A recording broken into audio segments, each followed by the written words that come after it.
Sebenarnya, apa yang kita butuhkan dalam sebuah pekerjaan? Secara umum jawabannya adalah dengan bekerja kita berharap bisa memenuhi kebutuhan finansial kita, martabat kita, karir dan sebagainya. Namun yang lebih penting dari itu adalah bagaimana sebuah pekerjaan itu bisa membawa rasa happy, puas dan bahagia ketika kita melakukan tugas kita sebagai pekerja. Dua hal itu harus seimbang. Ketika dua hal itu saling bertentangan, maka di sanalah muncul berbagai permasalahan. Ada beberapa faktor yang menyebabkan seseorang itu betah dalam menjalani sebuah pekerjaan. Di antaranya mungkin kita memiliki pilihan karir lebih banyak. Kita punya waktu luang lebih banyak dengan keluarga. Atau kita digaji tinggi. Kita tidak bekerja dengan orang yang menyebalkan. Kita tidak mati kebosanan. Mungkin yang terakhir adalah kita bebas melakukan apa saja sesuka kita. Di samping itu, apakah Anda pernah merasa di tempat lain rumput pasti lebih hijau? Apabila begitu, Anda tidaklah sendirian yang merasa hal begitu. Terlalu banyak orang yang keluar dari pekerjaannya karena merasa ada yang tidak beres atau ada yang kurang.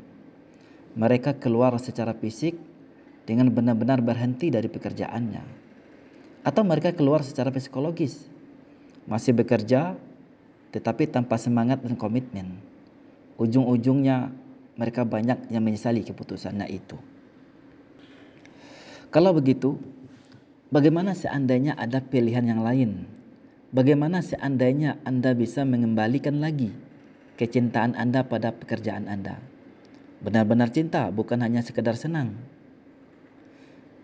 Dari hasil sebuah lembaga survei, mengapa seorang pegawai atau karyawan tetap bertahan di sebuah kantor atau perusahaan di tempat mereka bekerja? Ada 5 alasan teratas dari seluruh bidang usaha, yaitu yang pertama, pekerjaannya menarik dan menantang. Yang kedua, peluang untuk belajar dan berkembang lebih besar. Rekan kerja yang menyenangkan. Gajinya memadai. Yang terpenting adalah atasan yang menyenangkan. Nah, di antara 5 alasan tadi, faktor mana yang paling berarti bagi Anda? Faktor mana yang ingin Anda dapatkan lebih? Saya berharap video dan channel ini akan sedikit membantu Anda dalam mengambil sebuah keputusan besar, lanjut atau resign. Apakah Anda resign atau tetap bertahan di tempat Anda sekarang? Sebaiknya cari dahulu di dalam sebelum Anda mencari di luar. Karena dalam hal ini Anda yang bertanggung jawab. Andalah yang paling bertanggung jawab atas kepuasan Anda sendiri di tempat kerja. Jangan mengharapkan manajer Anda atau bos Anda menjadi pembaca pikiran Anda.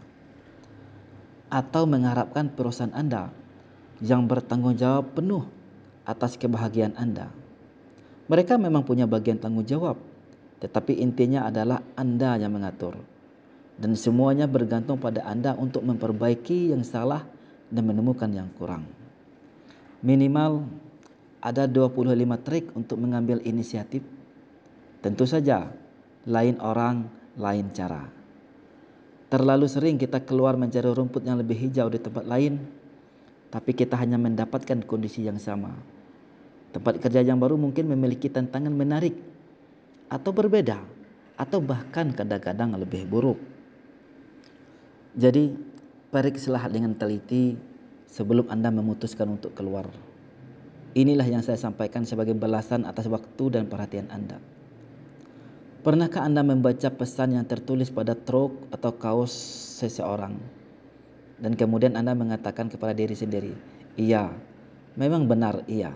Apa itu? Hidup adalah apa yang kita buat selalu begitu, selalu akan begitu. Pernah kita berpikir, jika tidak akan membaik, maka saya akan keluar. Kita semua pasti pernah merasakan perasaan ini beberapa waktu dalam kehidupan kita. Perasaan ini dapat muncul dalam pekerjaan, perkawinan, persahabatan, atau mungkin juga perasaan kita tidak seburuk itu. Ada orang yang terlalu lama bertahan dengan pekerjaan yang tidak disukainya, hingga akhirnya dia keluar dari pekerjaannya. Ada yang terlalu sebentar dan cepat keluar dari pekerjaannya dengan alasan saya keluar untuk mencari rumput yang lebih hijau, tetapi di tempat yang baru punya masalahnya sendiri. Sebagai bagian dari kita, ada yang memegang kendali atas kepuasan di tempat kerja kita sendiri, dan sebagian yang lain hanya berharap dan menunggu. Lalu apa yang kita tunggu? Apakah kita menunggu seseorang menghadirkan keceriaan dalam pekerjaan kita? Atau rekan kerja yang tak lagi menjengkelkan kita? Menunggu bos atau pemimpin yang menyenangkan? Menunggu perusahaan menjadi penuh perhatian? Tapi apa yang terjadi? Menunggu tidak akan mengubah keadaanmu. Bersediakah Anda berhenti menunggu? Pekerjaan telah menghabiskan sebagian hidup kita. Karena itu lebih baik kita mencintainya. Kalau tidak, bersiaplah menjalin hidup yang menyedihkan, kalau bukan membosankan. Apabila kita mencintai pekerjaan kita, kita akan mencurahkan tenaga, kreativitas, komitmen. Kita akan selalu menunggu-nunggu datangnya hari kerja. Rekan satu tim, atasan kita, semuanya tanpa kecuali. Kita tidak ingin berhenti barang sejenak. Kita merasa produktif, kita merasakan adanya pencapaian, kita belajar, dan kita terpuaskan.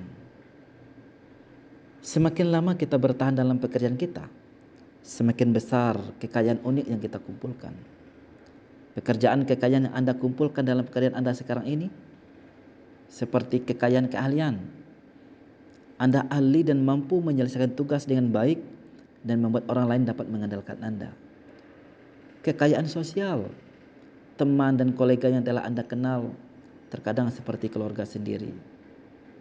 Kekayaan pengaruh, kemampuan untuk membuat orang memperhatikan ide Anda. Kekayaan finansial, uang yang Anda dapatkan dari investasi, bonus, asuransi, tabungan. Kadang-kadang sering kita mencari cinta di tempat yang salah. Kita meninggalkan kekayaan kita dalam pekerjaan dengan terburu-buru tanpa menghiraukan nilainya.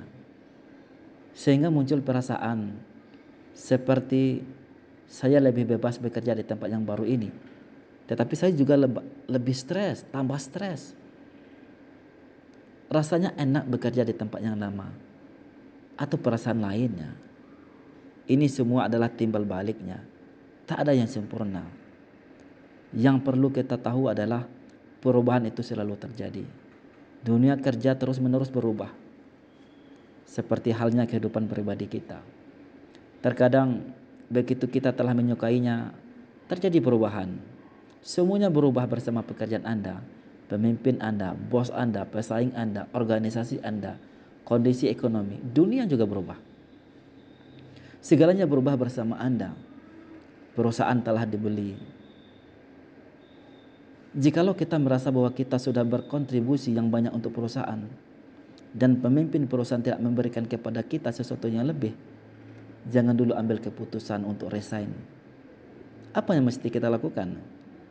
Di antaranya, cobalah beranikan diri Anda untuk meminta.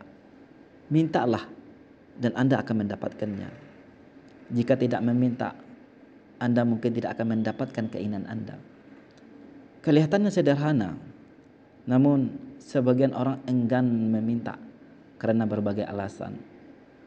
Mereka berharap atasan dapat membaca pikiran mereka. Sebagian orang memendamnya dan terus bekerja dengan setengah hati. Yang lain memutuskan keluar daripada meminta. Hampir semua orang akhirnya menyadari bahwa dimanapun atau pada siapapun mereka bekerja, akan ada saatnya keinginan yang lebih atas sesuatu itu timbul. Dan cara terbaik untuk mendapatkannya adalah dengan meminta atau menanyakannya. Yang tak Anda minta akan tetap sebagaimana adanya. Mereka, bos Anda, ingin mendengarnya dari Anda. Jika Anda memiliki kinerja yang bagus, manajer Anda akan ingin tahu apa yang dapat membuat Anda tetap bertahan. Mereka tidak ingin kehilangan Anda, baik secara fisik maupun secara psikologis. Kata bos kita, seandainya saja dia meminta, saya akan mengatakan, coba saya bantu.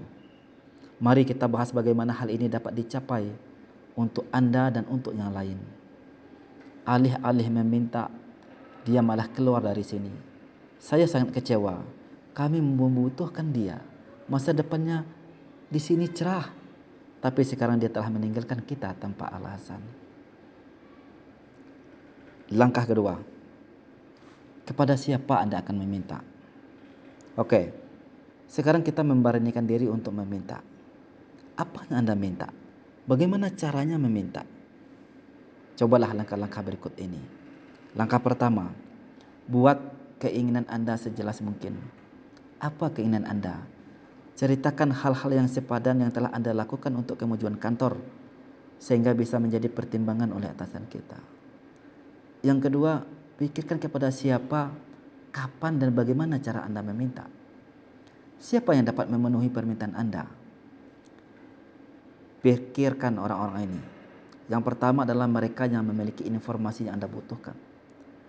Yang kedua, pengambil keputusan, yaitu atasan Anda. Inilah orang-orang yang bisa membantu Anda. Ketiga, kenali hambatan-hambatannya, kemudian singkirkan. Hambatan dapat bermacam-macam. Yang pertama misalnya rasa takut. Apakah rasa takut menghalangi permintaan kita?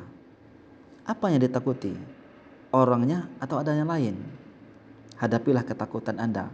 Rencanakanlah caranya dan laksanakan. Keberanian adalah perlawanan terhadap rasa takut. Penguasaan terhadap rasa takut, bukan ketiadaan rasa takut. Kemudian permintaan Anda sering terbentur pada peraturan, kebijakan, arahan, dan norma-norma budaya kerja. Nah, bagaimana kalau permintaan Anda ditolak dan jawabannya adalah tidak? Meskipun Anda sudah merencanakan dengan hati-hati dan dengan pemikiran yang strategis, Anda akan mengalami penolakan. Maka dengarkanlah alasan penolakannya. Kemudian mintalah lagi dengan cara yang lain atau waktunya lain. Atau tanyakan apa yang harus Anda lakukan supaya dapat dikabulkan. Atau tanyakan apa yang mungkin dikabulkan. Karena apa?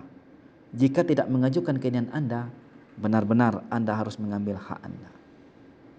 Terakhir, setelah mencari di dalam dan Anda sudah temukan, cintailah pekerjaan Anda.